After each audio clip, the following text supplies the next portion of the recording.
Now, when we're thinking about Jesus and money, there are some stories that are worth paying attention to. There are lots of stories most of us can name, and I'm no doubt going to miss some of your favorite stories about Jesus and money and some of the folks that Jesus talks about. But I think about a parable Jesus tells exclusively in Luke's gospel about a fellow who hits the equivalent of the agricultural lottery. His fields produce more crops than he can possibly use or possibly store. So what does he do?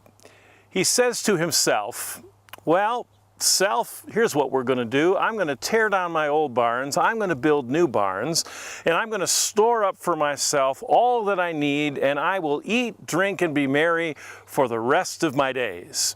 And Jesus, as he tells the story, says, well, there's just one problem with this. That evening, an angel appeared to the man and said, tonight, your life is required of you. What of all your stuff?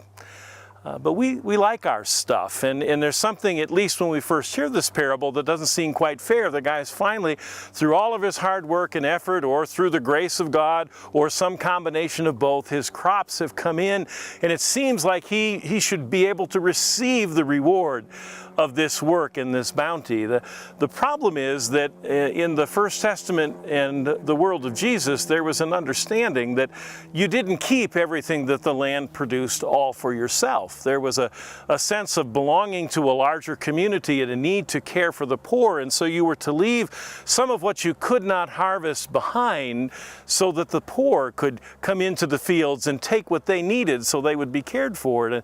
And there is this sense that this man is only concerned with himself, not the larger community, not the ways in which this abundance that has fallen on him could be shared with others in any manner. And even his own self, not just the stuff, but his own self, his conversation is just with himself. And he speaks to his soul, which at the time of Jesus would have been a little bit awkward, because the soul was really only to be addressed by God. But this man seems to think that he possesses everything, including his life. He only has himself to talk to. He only considers himself. And so there are multiple things that Jesus is talking about here for us to catch and listen to, not simply the temporal nature of our things or our life, but how it is we manage the things that we have and how it is they impact us and influence us. It's a good story. It's a troubling story, though, as I say, because I kind of like my stuff. We had a flood in our home recently, and we lost a lot of our stuff. A 20-yard dumpster was filled, not counting carpet and wood and other things that were taken out of the home first. And we discovered when all that was gone and we'd lost a lot of things that were meaningful to us, we still had a lot of stuff. I love to tell the story. I have a boat motor. It survived the flood. It's a beauty. It's a Johnson 5.5 horsepower, 1955 outboard motor. Purrs like a kitten. You pull it, it turns right over. It's great in the water. I just don't happen to have a boat. I have this great motor. I'm probably never going to have a boat, but it's a part of my stuff. And it's hard to let go of my stuff. And Jesus is saying, our stuff can own us. That's emphasized in another story that Jesus tells. It is in close proximity to this story in Luke's gospel, and it's told in two other gospels, which probably should highlight to us the significance of the story. And it's about a person who comes to Jesus. He is in one story a person of considerable means or wealth. In another, he is young. In another, he is a ruler. So we have this sort of composite picture of the rich young ruler. Each gospel has a slightly different bent on who he is, but his question is consistent in all three tellings. He comes to Jesus and says, what must I do to inherit eternal life? I mean, that's the question, right? What is it I must do to see the realm of God? And Jesus responds to him. He takes him very seriously. He doesn't say, well, it's just all grace and there's nothing you can do. He says, well, you need to keep the law. And interestingly enough, in all three tellings, what Jesus suggests is when he says the law, he quotes this part of the law. the part of the law that makes human community possible. Don't lie, don't cheat, don't steal, don't commit adultery, don't covet. That's the part of the law that Jesus quotes, not the love the Lord your God only, don't make a graven image, don't take the Lord's name in vain, but this part that makes human community bearable and livable and rich and diverse. Don't do those things. And the man in all seriousness replies to Jesus, and I think some of us have a little trouble with this. He says, I have done all these things. We might want to go, yeah, sure. But Jesus really believes him. In Mark's gospel, the shortest of the gospels, when Mark tells the story, Jesus adds this little nugget, this little morsel. And in Mark, when you get a detail, it's kind of important because Mark doesn't give us a lot of details. And he says, Jesus looked at him and loved him. Jesus looked at him and loved him. Jesus takes him at his word that he's done all these things. And so Jesus says, well, then there's just one more thing you need to do. Now, I confess this sounds more like three things, but Jesus says one. One more thing you need to do.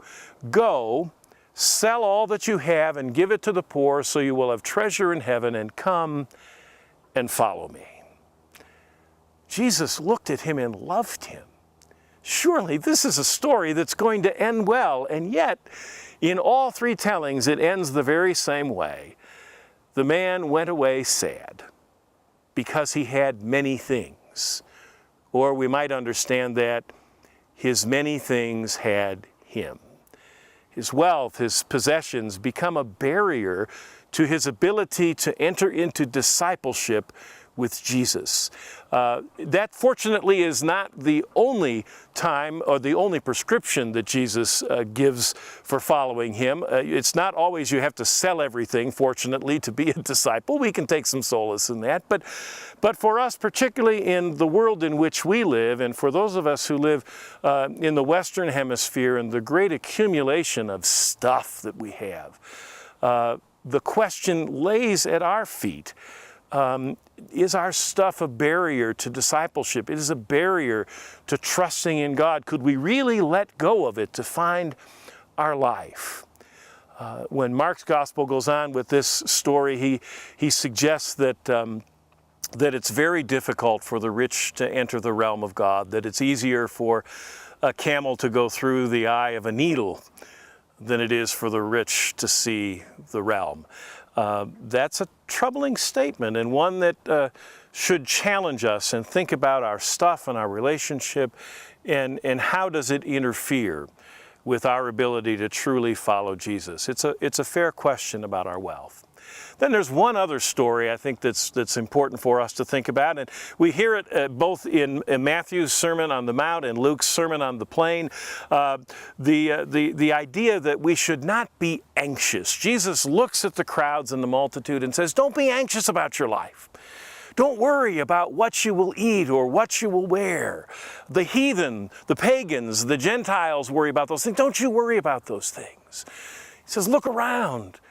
Look around at the beauty, like the beauty of this place where I am now. He says, look around and see. Look at the birds of the air. They don't sow, they don't reap, and yet God provides for their very need. He says, look at the flowers of the field. They're beautiful, but we gather them up, we dry them out, and we burn them for fuel. And yet Solomon, in all of his glory, was not arrayed like one of these. You need to believe, says Jesus, that if God can manage these things and take care of these things and provide for their basic needs, surely God can provide for your basic needs. Now, at one point I had 3 children in college. Don't worry about your life. Don't be anxious. Jesus, are you kidding me? Seriously, maybe you're not like I am. Maybe you have not had that moment at 3 o'clock in the morning where you wake up and you are soaked with sweat and you are anxious about your life. Could Jesus really be serious that we shouldn't worry or be anxious about these things? Now, he doesn't say don't be responsible. He doesn't say don't pay your bills, don't have a job, don't worry, somehow you'll just fall into everything you need. That's not what he says. But he says if you are just consumed about the very basic things, if you don't believe that the world that God has created, that the community you live in can provide for the basic sustenance of life, you will miss everything else. It's a good word for us. It's a good challenge for us to understand what that means, to not be anxious for the basic necessities.